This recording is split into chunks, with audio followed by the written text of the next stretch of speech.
Tony की वो skill जो मार्वल फैंस भी नहीं जानते। आयरन मैन मूवी में जब स्टार्क गेम में फंसता है तब वहां उसके पास सिर्फ एक गोल होता है कि कैसे भी करके उस जगह से निकले। इवन कई दिन बाद वो बाहर भी निकलता है, लेकिन खुद से नहीं बल्कि एक सूट की मदद से। मार्वल ने यहाँ पर जो कॉन्सेप्ट दिखाया था वो ह्यूमन की वो स्किल है जिसका यूज राइट ब्रदर्स ने किया हवा में उड़ने के लिए, मार्क जुकरबर्ग किया लोगों को इंटरेस्टिंग कंटेंट दिखाने के लिए, और खुद एलन मस्क ने किया फ्यूचरिस्टिक इनोवेशन के लिए। मतलब कि सालों से ह्यूमंस को जब भी कुछ अचीव करना था तो उन्होंने गोल्स नहीं बनाए बल्कि सिस्टम बिल्ड किए। पर सरप्राइजली आमतौर पर हमें गोल्स बनाना तो सिखाया जाता है पर सिस्टम बिल्ड करना नहीं, जिसका रिजल्ट ये है कि गोल्स बनाने वाले 92% लोग उसको अचीव करने में फेल हो जाते हैं। एक लाइन में बोलूं तो आपका गोल उस ट्रॉफी की तरह है जो आपसे काफी ऊपर रखी हुई है।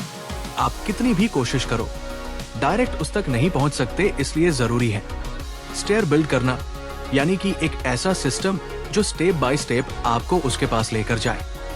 और इसे बिल्ड करने के लिए पहला स्टेप है डिफाइन डेली एक्शन। वो लिखा जाता है और सिस्टम किया जाता है। जो भी गोल है उसे डिसाइड करो। फिर बॉडी गोल है तो 5 डेज पर विक इंटू 15 मिनट, रनिंग उसका सिस्टम है। दूसरा कंसिस्टेंसी बिफोर इंटेंसिटी। सिस्टम इतना छोटा रखो कि एक्सक्यूज बनाना मुश्किल हो। 1 घंटे की रीडिंग का प्लान टूट जाता है 10 मिनट का नहीं, क्योंकि ब्रेन छोटी चीज से लड़ता नहीं है, जिससे बनती है कंसिस्टेंसी और फिर ब्रेन रेडी होता है इंटेंसिटी के लिए। 3rd रीडिंग की हैबिट नहीं बनी तो बुक बदलो, वर्कआउट नहीं हुआ तो टाइम बदलो या टाइप बदलो। मतलब अगर मिस हो रहा है तो सिस्टम बदलो, रास्ता बदलो, तरीके बदलो, खुद को बदलो पर गिव अप मत करो। मतलब अपने गोल्स के पीछे भागने की जगह अगर उसके लिए बनाए हुए सिस्टम पर चलो तो कुछ महीनों में आप वहां पहुंच सकते हो जहां तक कि आपने गोल्स भी नहीं बनाए हैं। क्या हार्ड वर्क एक स्कैम है? आपने कई जगह सुना होगा कि hard work can be talent, जो बेशक गलत नहीं है, पर इसके सिवा एक और चीज भी है जिसके बारे में हमें स्कूल, पेरेंट्स या सोसाइटी कभी कुछ बताते ही नहीं है।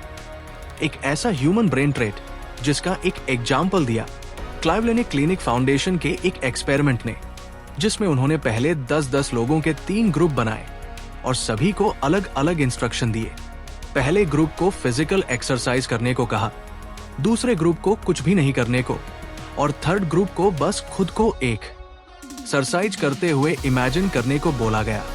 एक्सपेरिमेंट स्टार्ट हुआ और 3 महीने तक चला, जिसके बाद जब रिजल्ट आया तब उसने ब्रेन के उस पावर को दिखाया जिसका use Michael Jackson, James carry, Steve heavy जैसे कई लेजेंड्स ने किया। मतलब पावर ऑफ विजुअलाइजेशन।